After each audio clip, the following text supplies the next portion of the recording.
I said, I'm not God, I'm just a really good surgeon. I'm like, maybe you should talk to God about that one. Hello, everybody. My name is Benjamin Talley.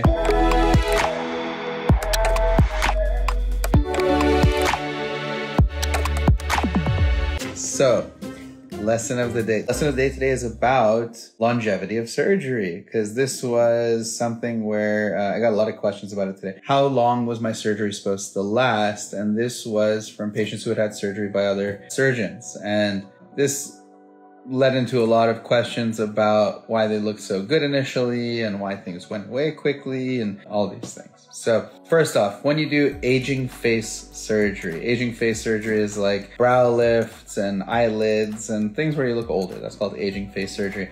Most of them are likely going to last about 10 years if it's done properly. So if you do like a really, really good surgery, they should all last about 10 years, and then you age out of it because you keep aging.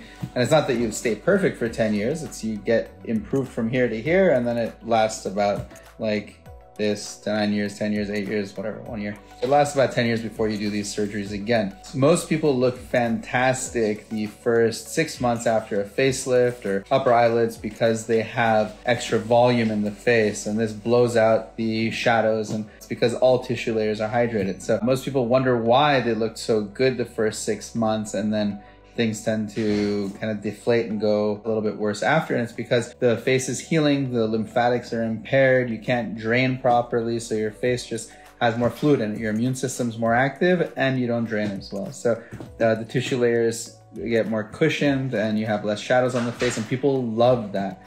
They love the way it looks, they love the way their lips look, their face looks, their eyes, everything.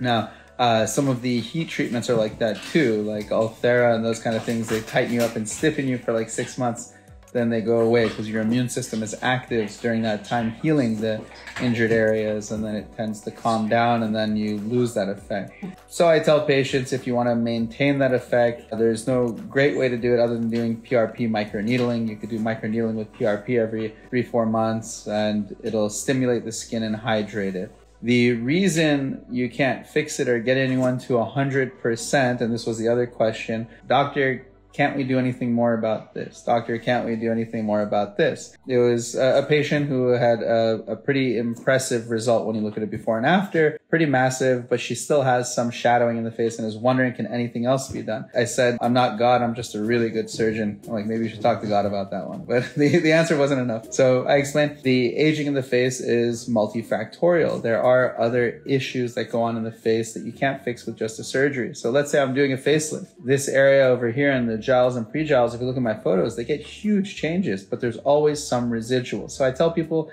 when they say, is it going to be like this? I say, no. It'll be like 80%. You'll get like an 80% improvement. You're always going to have about 20% remaining from all these other factors. And it is because there are so many changes in the face in different layers. Not only do we not know exactly what to do with each layer, but it's impossible to rejuvenate those layers. So when we age, you don't just get fat loss. It is very simplistic to think your face is just fat. You don't just get collagen loss. It's very simplistic to think that your soft tissues are just made of collagen, or your skin is. You get loss in all tissue layers. So your dermis can actually thin a little bit. The hypodermis, which is fat, you can lose a little bit. The SMAS layer, which is largely your hydratatory layer, or the layer of cushion that retains fluid in your face and is responsible for some of the color of your skin and looking radiant. When people wonder, like, why do some people look radiant, some don't? It's because they have more hyaluronic acid probably in their dermis and in their SMAS, or they carry more water in both and they reflect light better. So they look more radiant regardless of pigmentation.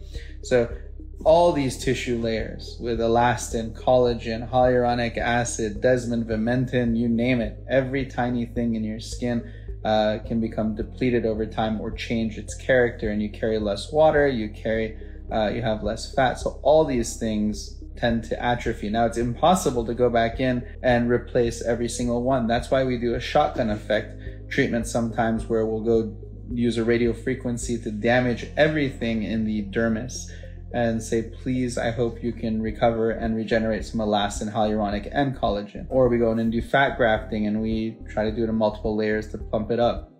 Or we do hyaluronic in the SMAS with these Profilio or other types of fillers, but nothing can replace every layer that was deflated. And so I tell my patients, I say, don't expect perfection. I can do a great job. I can do better than anybody can, or as good as anybody else can, but you'll still have some deficits, and I can't fix everything because there are too many things and too many layers to fix. It's not possible. So that's really what I try to explain to my patients to expect. Ultimately, it makes no difference. They still want everything to be perfect and still want everything to be better. You can't blame them. We're all perfectionists if we're going into this world of plastic surgery. But not every kind of bit of perfection can be attained. And it's important to know that, because sometimes you chase things and go too far and end up making things worse. So the other thing I try to tell patients today is that there's not always a solution. So I did have some patients wait 6 months to see me, sadly, and when they got here, I told them, no, there's nothing to do. You shouldn't do anything. And to them, that's, fortunately they understood it's good advice and saved them from doing something bad. Some people would come in and think I wasted their time. Ultimately, it's difficult to assess people, sometimes just from photos, so you do have to see them in person. Questions regarding duration of lifting for each thing came about. So how long does a brow lift last? A brow lift for most people, if you do an endoscopic style brow lift, should last about 10 years if you maintain it with Botox.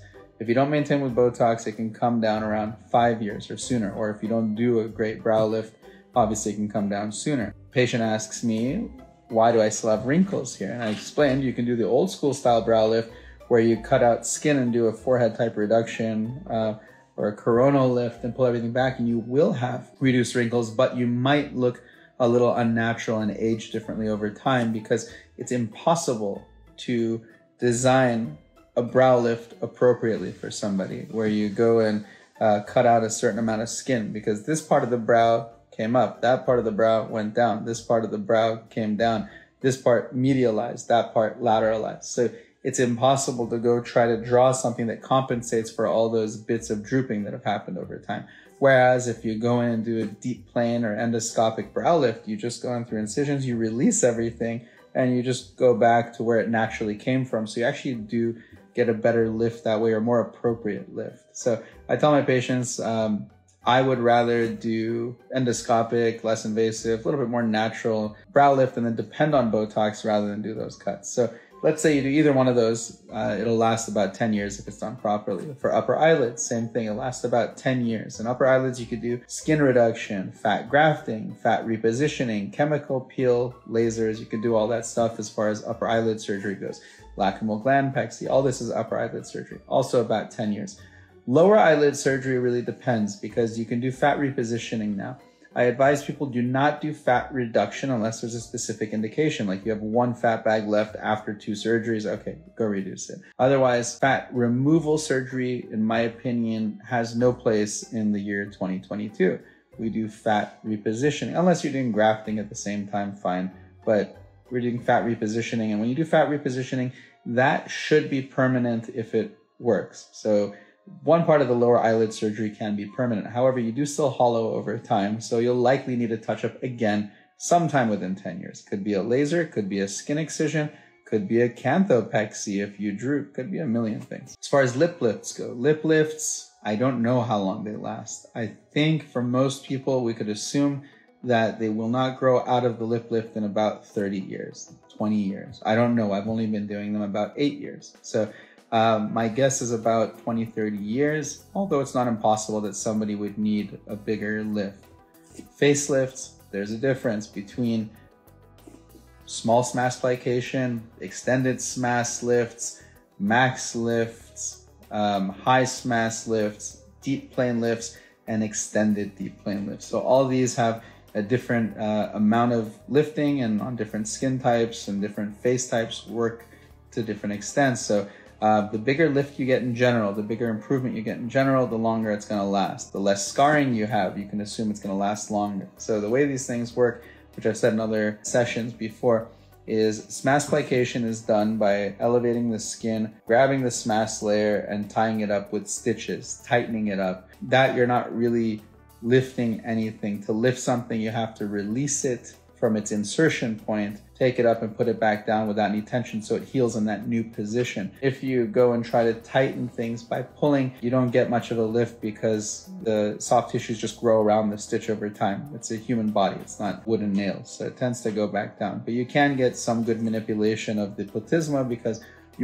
everybody who does a SMAS plication goes in here and does a little bit of a deep plane, whether they know it or not, and they grab that muscle, bring it together, and then laterally there's a bunch they can do. So either way, with the SMAS plication lifts, if you look at older series, the more limited SMAS plications usually have a big effect for about 3 years and then they mellow out. The nicer SMAS plications, or more skilled surgeons doing them, can go 5 to 10 years, really just depending on the surgeon. The quoted amount of time in literature is about 8 to 10 years. If you look at the studies from Matarazzo and everybody who were doing research studies on when people come back for surgery. It doesn't mean that everything lasted 10 years. It just means that's how long they go before they come back for surgery. A deep plane is kind of the same. You look at about 8 to 10 years or so. The difference is the deep plane. If you do a little deep plane, you get a smaller change. If you do an extended deep plane, that means you released everything. So modified extended deep planes means you release everything here, you release the neck, you release everything and bring it up. The more you release, the bigger movement you get, the longer it lasts. Still, you're not getting much over 10 years. So is there a difference if you're revising both of them at 10 years?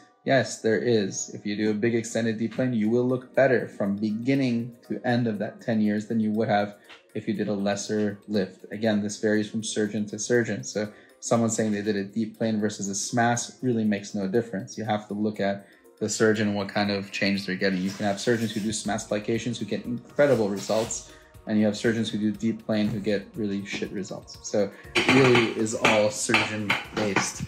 So I think that is largely what we went over today with all the patients. And the other question was, I lost fat over time, can I restore it? I tell people no. What we do is we take fat from somewhere else and we try to mimic the fat that was lost. It does not restore the fat that you had. And in fact, it has a different brain. When you bring abdominal fat and put it in the face, it's going to grow like abdominal fat. And they ask, does it survive? And I say, yes, it can survive. But no matter what, you get a benefit. So people always ask, how much of the fat's going to survive? The answer to that is 0 to 100%. You do not know. No one can tell you 30% or 60% or 75%. You have no idea. Fat lasts however much it lasts. All we know is that if you inject it faster, when you take it out of the body, it'll most likely survive better. If you add PRP to it, it'll most likely survive better. But no matter what, when you inject fat, it does have some kind of benefit to the skin. It has some kind of weird stem cell potential and makes people look a little bit better, but does have a mind of its own, which means if you get fat in your abdomen, your face can get fat. If you have hormonal changes from menopause and your fat cells change, they can change in your face and they can grow. So you never want to inject enough that you can't control. And fat injected can also add volume once it's injected. So if you inject fat and you inject 1 milliliter and it survives, just like Sculptra sitting there, fat can induce an inflammatory response around it, and you can actually grow volume from granulation around fat. That can happen too, especially in the lip. Collagen. Can collagen be restored? No, don't be stupid. You cannot restore collagen that's been lost over time. You can, however, make more collagen. There's a difference here, and it's important to know the difference because people think that injecting Sculptra, Radius, all this stuff regenerates collagen that was lost over time. This is not true. You're adding collagen in by forming scar tissue, but you're not replacing the collagen that was lost. It's almost impossible to replace the collagen that was lost by doing those things. However, if you do radiofrequency treatments, microneedling with PRP, you do all these different things, you can generate new formation of collagen. You can generate other good types of connective tissue within the dermis and underneath. However, it's never exactly what was there before. So it's really important to know that in aging face surgery, we are doing everything we can to mimic what was lost, but we cannot restore to how things exactly were. Last question was about symmetry again. Doctor, I went to my other doctor and they said that during the surgery, you could have made the brows more symmetric. And I said, well, it's not possible because we are asymmetric. And she said, well, I understand, but surgery, you can make it more symmetric, can't you? I said, yes, to some extent you can. So the reason we have asymmetries in the face is not only because we grow differently on each side of the face, depending on how we age or droop, but it's also because we have different neuromuscular dominance patterns, which means that the brain can tell this part of the face to move differently than that part of the face because they're wired differently and together. And this part can actually move differently than that part and that part. So you can be dominant on this side of the face, but this side of the brow. Dominance on one side of the face or one side of the body is what leads to one side being stronger than the other, just like if you're right-handed or left-handed. So when somebody is dominant on one side and their brow is higher on one side, you can do all the lifting you want in the world. That side will always want to go higher. The only thing you can do to change that is Botox, because you're affecting the neuromuscular cascade, let's say. The other thing is, if asymmetry is bad enough, then yes, physically you can actually do an asymmetric lift directly to bring one side higher than the other, but it has to be different enough. So you can't just have like a little shape change and a minor shape change and say, I'm going to make them symmetric. It's not going to work. But if it's bad enough, then yes, you can get improvements in symmetry. So symmetry also is really irrelevant for most of what we do in beauty. It treats neurosis, meaning it treats patients' anxiety and patients nitpicking about things. Does not change how people perceive them nor their beauty in about 90% of cases and what people look for. However, there are 10% of cases that it is important to treat asymmetry because the asymmetries are affecting how someone looks, because it's either affecting their function or it's straining their face, or it's to the point where you go to Babak Azizadeh, who's the master of treating real facial asymmetries from facial paralysis. So those are cases where you really want to treat it.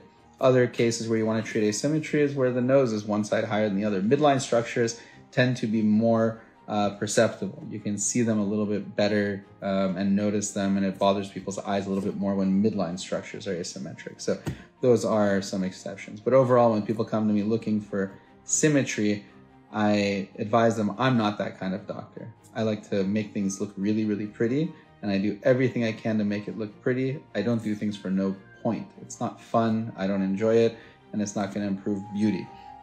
So 90% of people who ask for the symmetry, I don't really do much for it. I don't think it'll help them, but 10% of people I certainly do, because they see some things I don't sometimes. They'll see like a cheek is higher on this side, flatter on that side, and I say, you know what, you're right. We should actually improve that symmetry. You look better on both sides. So these were the questions for today, which are general questions that you receive a lot in this world of facial plastics and plastics alike. I will post this in case anybody needs. Hope everyone has a lovely night. I'm headed to my friend's birthday dinner.